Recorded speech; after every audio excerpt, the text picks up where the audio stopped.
하고 인사하겠습니다. 평안하셨습니까? 일주일 동안? 그럼 답변을 주셔야죠. 그냥 웃지요예요? 평안하셨습니까, 여러분? 예. 평안 안 하신 분들은 오늘 말씀 듣고 평안하시기로 축원드립니다. 예. 할렐루야. 예. 한 번 더 우리 옆 사람하고 인사합시다. 하나님은 당신을 정말로 사랑하십니다. 예. 할렐루야. 예. 오늘도 주어진 말씀이 우리의 영혼을 깨우고 주를 바라보는 축복의 말씀이 되기를 주님의 이름으로 축원해 드립니다. 지난주에 우리가 사무엘상을 살펴봤습니다. 사무엘하는 내용 자체가 어떻게 구성이 되어져 있냐면 주로 다윗 왕가에 대하여서 이야기가 나옵니다. 특별히 1장부터 이제 사울 왕이 죽고 다윗이 왕이 오르는 즉위식이 벌어지고 그 즉위식이 이후에도 계속해서 다윗 그 왕족과 이 이스라엘이 모든 전쟁에서 승리해 나가는 모습을 또 살펴보게 되어집니다.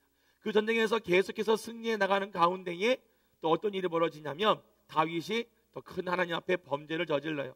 그 범죄를 저지름으로 말미암아 이제 지적을 받고 또 이 다윗은 철저하게 사울 왕과 다르게 회개합니다. 하나님 앞에 회개를 하고 나서 어떤 일이 벌어집니까? 그 죄에 대한 대가를 그대로 받는 모습을 보게 되어집니다. 그래서 큰 아들인 이제 압살롬이 반역을 또 일으키는 장면도 나오고 또 그 이후에도 이제 솔로몬이 이제 왕위의 즉위에 오르는 그런 내용들도 24장의 1장부터 24장의 내용 가운데 기록이 되어져 있습니다. 사무엘 하의 기록의 목적을 우리가 한번 살펴볼 필요가 있습니다. 그래서 오늘 사무엘 하가 기록되어진 목적을 살펴보면서 오늘 주어진 말씀을 중심으로 우리가 함께 생각해 보기를 원합니다. 먼저 이 사무엘 하가 쓰여진 목적이 뭔가 봤더니 사울 왕가의 그런 그 몰락을 보여주면서 하나님을 떠난 자의 비참함이 어떤 건가를 사무엘 하를 통해서 우리들에게 보여주고 있습니다. 하나님과 함께하는 자의 삶, 하나님을 떠난 자의 삶의 그 중심에는 항상 뭐가 있느냐? 하나님이 계세요. 하나님과 함께하느냐, 하나님을 떠나냐에 따라서 그 인생의 삶이 얼마나 큰 축복이냐 저주인가를 우리가 알 수가 있습니다. 바라옵기는 여기 있는 저와 여러분들이 하나님과 함께하는 자가 되기를 축원해 드립니다. 굉장히 중요한 거예요. 하나님과 함께하는 자. 왜냐하면 하나님이 함께하는 자, 또 내가 하나님이 그 길을 선택해서 갈 때 그 길에 있는 자들에게는 하나님은 반드시 그 사람이 가는 길을 인도해 주시고 보호해 주시고 축복해 주신다는 거예요. 그러나 하나님을 떠난 자의 삶은 그렇지가 않습니다. 예전에 미국에서 알코올 중독자인 아버지 밑에서 자란 두 청년을 어떤 심리학자가 연구한 적이 있습니다. 이 두 청년의 삶을 봤더니 전혀 다른 삶이에요.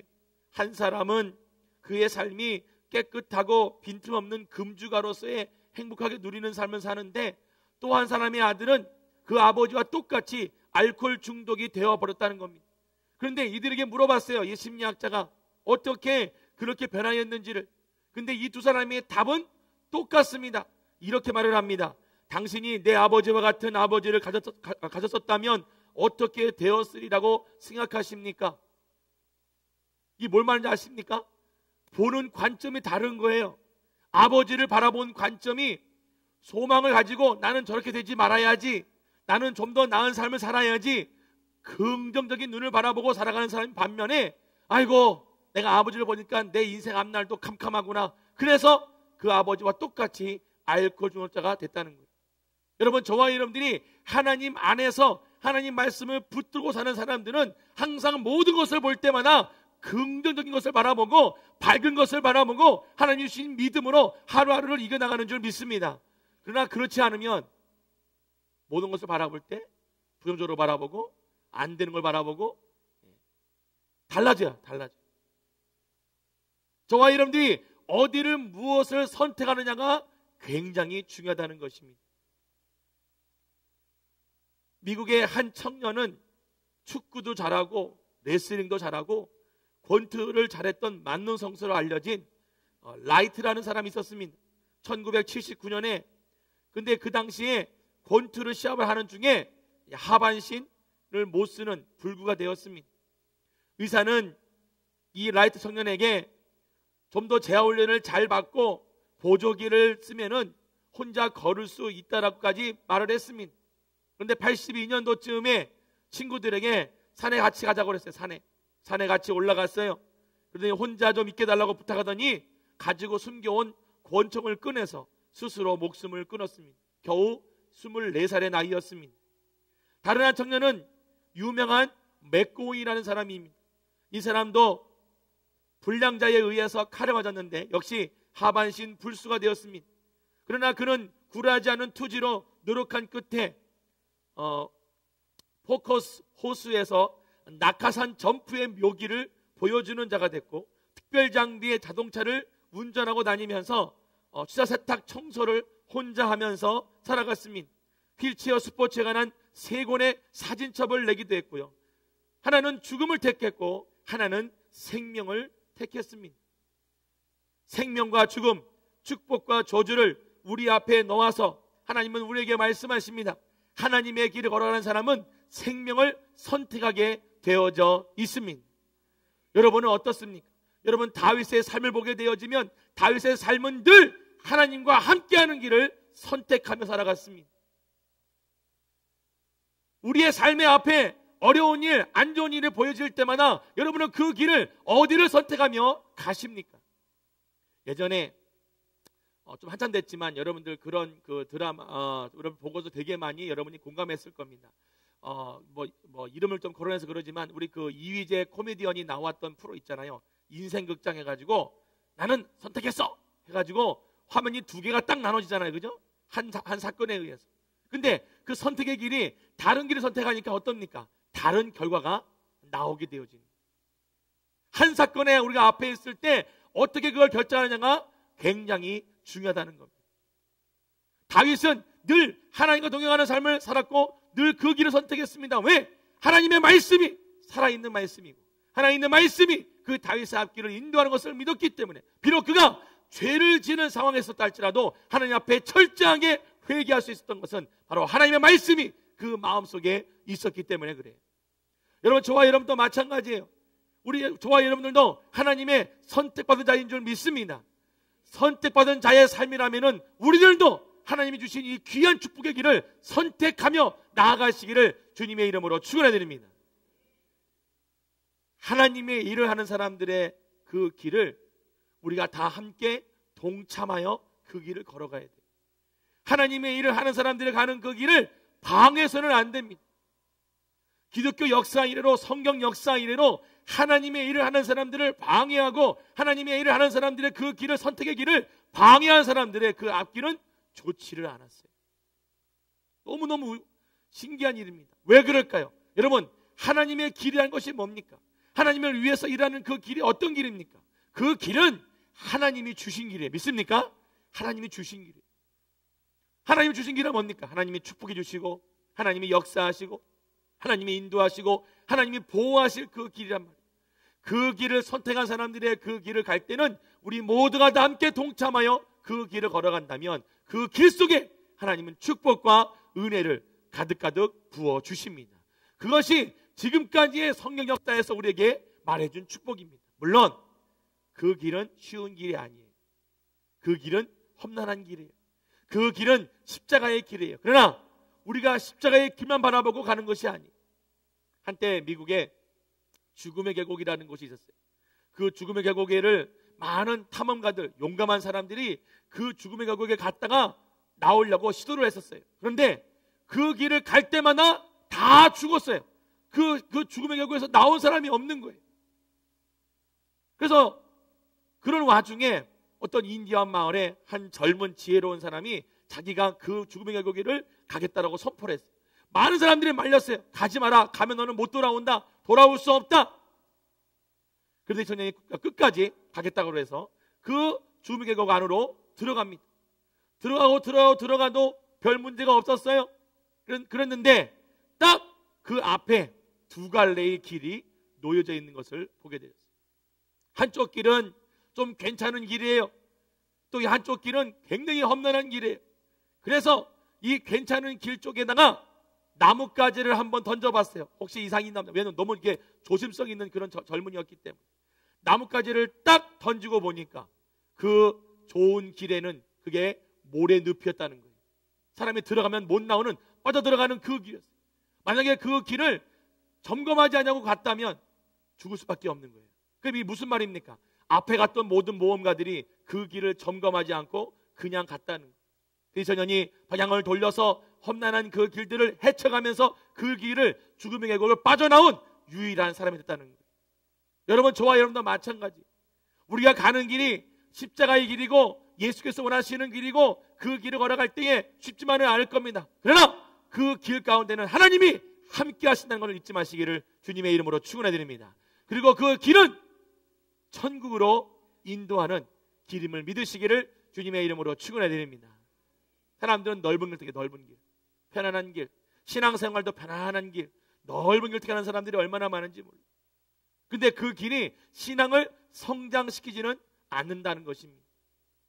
여러분, 재밌는 게 뭐냐면 우리의 몸이 이제 1년에 한 번씩은 꼭 감기들을 대부분 다 걸리세요. 그죠? 걸리는 이유가 뭡니까?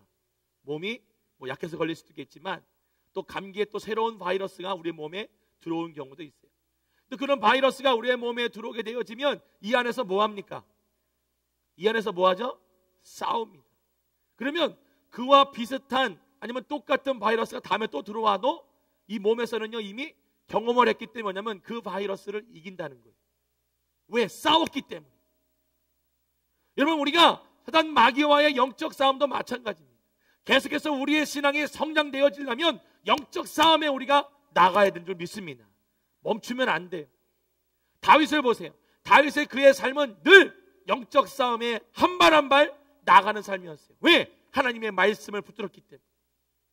할렐루야! 하나님 말씀을 붙들어야 돼요. 두 번째로 사무엘을 통해서 뭘 보여주냐면 다윗 왕국의 이런 정착 과정을 보여줌으로써 택한 자에게 내리시는 하나님의 은총을 깨닫게 하기 위해서 사무엘을 썼다라고 말하고 있습니다.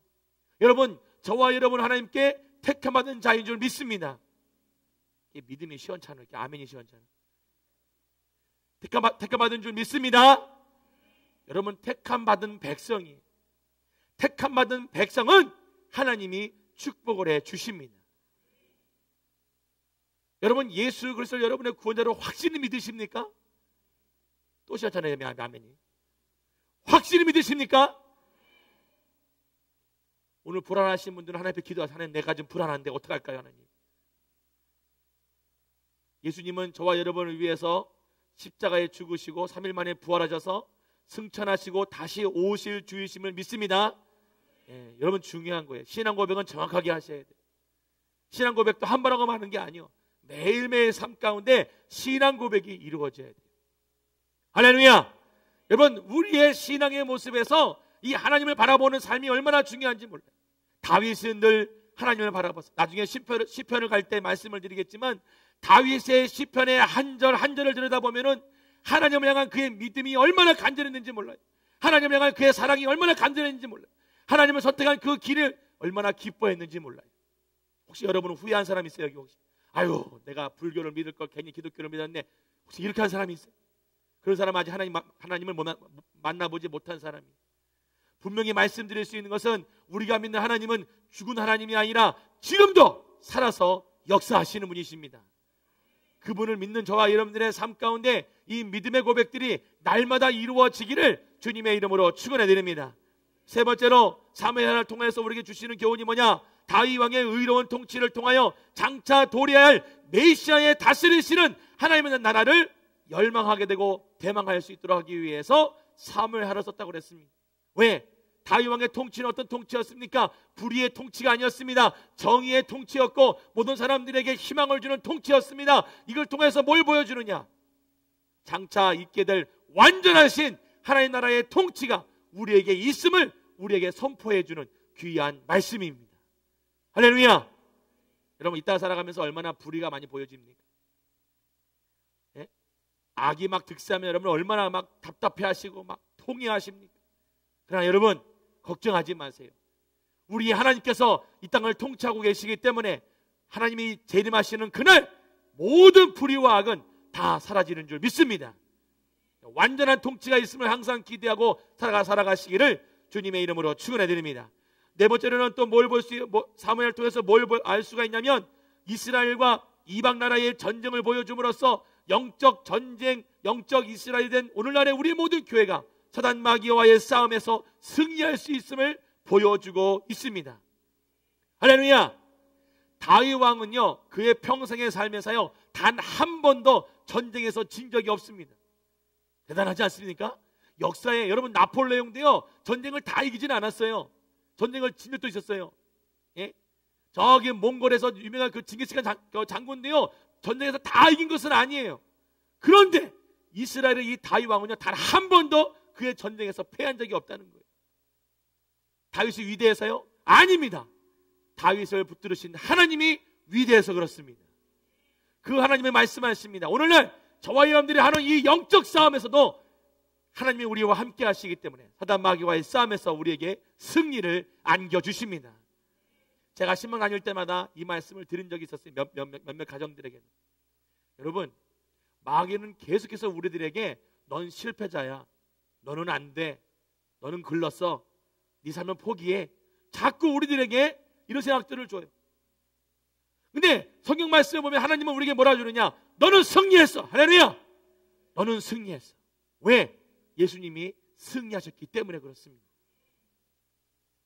예수님도 말씀하셨죠. 본인 스스로 말씀하셨어요. 내가 이 세상을 이겼기 때문에 너희들도 이 세상을 이길 것이다. 할렐루야. 왜? 우리 안에 예수 그리스도가 계시기 때문에 그래요. 근데 뭘 두려워하세요? 뭘 염려하세요? 뭘 그렇게 걱정을 하세요? 여러분, 저와 여러분이 믿는 하나님은 지금 여러분들에게 찾아오셔서 말씀하십니다. 내가 너와 함께한다. 할렐루야. 영적 싸움을 무기로 하는 게 아니에요. 총으로 하는 게 아니란 말이에요. 무슨 핵폭탄으로 하는 게 아니에요. 영적 싸움은 하나님의 말씀을 가지고 싸우는 줄 믿습니다. 영적 싸움은 기도로 무장하는 줄 믿습니다. 영적 싸움은 하나님을 찾아가는 삶을 통하여서 용기와 힘을 얻는 줄 믿습니다. 저와 여러분들의 삶의 그런 멋진 인생들이 이번 주간에도 펼쳐지시기를 주님의 이름으로 축원해 드립니다. 마지막으로 이 사무엘을 통해서 우리에게 주시는 귀한 교훈은 뭐냐? 다윗의 범죄와 왕과의 재난을 통하여서 인간은 방심할 때 죄를 짓게 되어지고 그 결과는 큰 불행이 온다는 것을 보여주고 있습니다. 그렇게 온전했던 다윗도 방심할 때가 있었어요. 그 방심할 때 뭐 했습니까? 다윗이 큰 죄를 짓니다. 두 가지 큰 죄를 짓죠. 첫 번째는 사람을 죽이는 살인죄를 짓고, 두 번째는 남의 부인을 데려오는 아주 파렴치한 짓을 하게 되어집니다. 그걸 통하여서 다윗은 하나님 앞에 벌을 받아야 되는데 죄를 지적했어요. 죄를 딱 지적을 하니까 다윗이 그 자리에서 꿇어졌어요. 하나님 앞에 무릎을 꿇고 밤낮 3일 동안 눈물을 흘리며 하나님 앞에 철저하게 회개를 했어요. 그럴 때 하나님은 다윗을 다시 세워주셨습니다. 여러분, 저와 여러분이 믿는 하나님은 이렇게 우리들에게 용서를 보여주시는 하나님이세요. 할렐루야. 요나 선지자가 느느웨 성으로 갔을 때 그 느느웨 성은 이 우상단지가 아주 가득 찬 도시였습니다. 회개할 기미라고는 전혀 보이지 않는 그곳이었어요. 하나님은 그곳에 뭐라고 말합니까? 가서 회개하라고 촉구하라고. 왜? 하나님이 곧 심판하실 거예요. 그런데 어떤 일이 벌어졌습니까? 니느웨 성에 있는 사람들이 다 왕을 비롯해서 모두가 다 회개를 했어요. 할렐루야. 회개를 하니까 어떤 일이 벌어졌습니까? 하나님이 용서해 주셨다는 거예요. 할렐루야. 여러분, 따라서 하십니다. 철저한 회개는 용서가 있습니다. 아멘. 여러분, 이렇게 교회에 나와서 예배드릴 때 어떻게 기도하세요? 정말 여러분 통회하는 마음으로, 정말 회개하는, 정말 자복하는 마음으로 하나님 앞에 회개하십니까? 하나님 용서해 주시고 말란 말고 이렇게 기도하십니까? 혹시 여러분 형식적으로 하나님 앞에 기도하진 않습니까? 예? 마치 밥 먹을 때는 식기도 같이.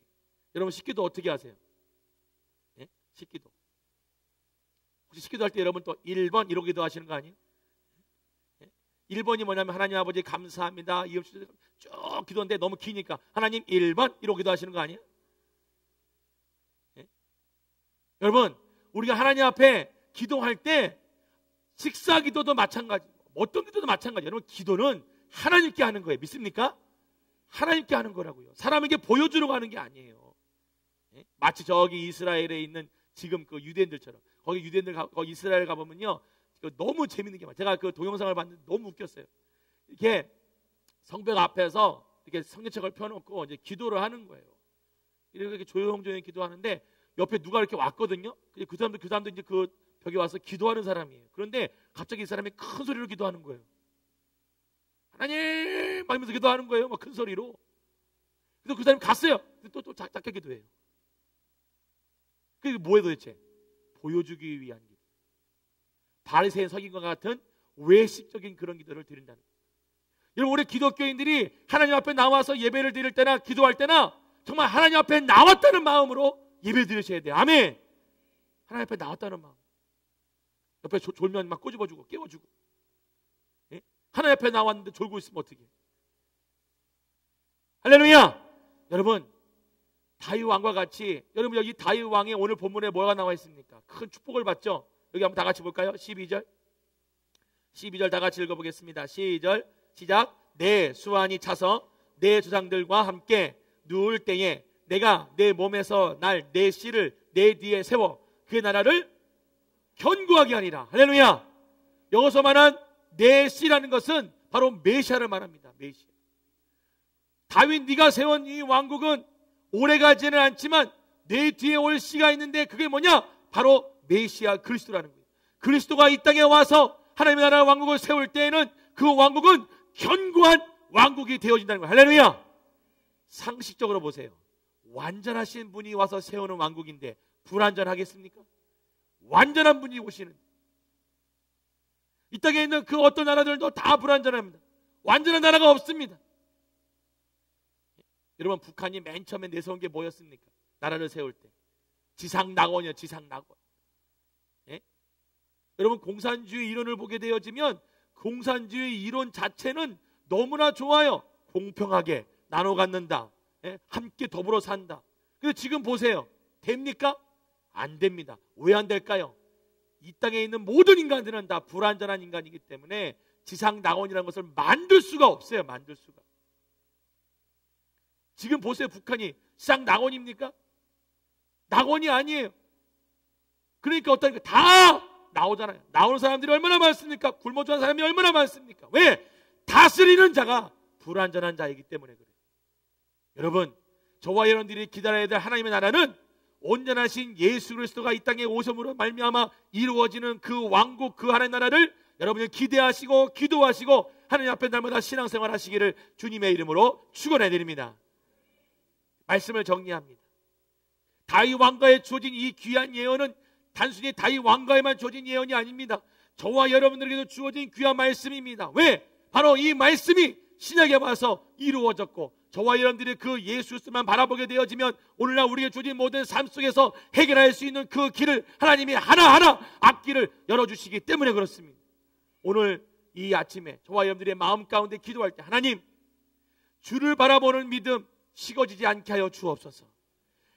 살아 역사하시는 그 하나님의 말씀을 내 마음 가운데 내 삶 가운데 역사되어지는 능력의 말씀이 되게 하여 주옵소서. 오늘 이 시간에 기도하시기를 주님의 이름으로 축원해 드립니다. 마지막 한 가지, 하나님을 저와 여러분을 선택하셨습니다.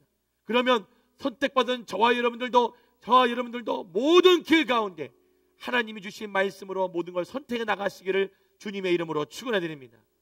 물론 실수도 있을 것이고 또한 잘못된 선택으로 인하여서 어려움을 당할 수 있을 거예요. 그러나 여러분, 분명한 것은 우리의 모든 삶이 하나님의 섭리 가운데 있고 하나님은 반드시 합력하여 선을 이루신다는 거예요. 삶이 가난합니까? 가난한 걸 바라보지 마세요. 가난함 뒤에서 우리의 삶을 붙들고 계시는 하나님을 바라보시기를 축원해 드립니다. 회사가 잘 안 됩니까?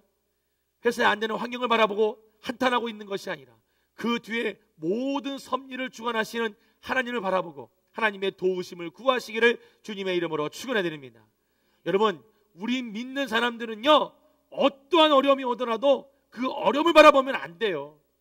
어려움 뒤에 계시고 그 어려움 중에서 모든 것을 주관하시는 하나님을 바라보신다면 반드시 그 어려움들을 뚫고 나갈 수 있는 지혜와 길을 하나님이 열어주십니다. 믿습니까? 정말 믿습니까? 분명히 제가 말씀드릴 수 있는 것은 하나님의 말씀은 거짓말이 아니라는 거예요. 하나님의 말씀은 반드시 여러분 삶 가운데 역사되어지는 말씀이라는 거예요. 그렇다면 선택하신 하나님께 감사하며 저와 여러분들도 그 하나님 선택하신 그 길을 기쁨으로 걸어가는 자가 되기를 주님의 이름으로 축원해 드립니다. 축원해 드립니다. 두 손을 가슴에 얹고 이 시간 다 같이 통성으로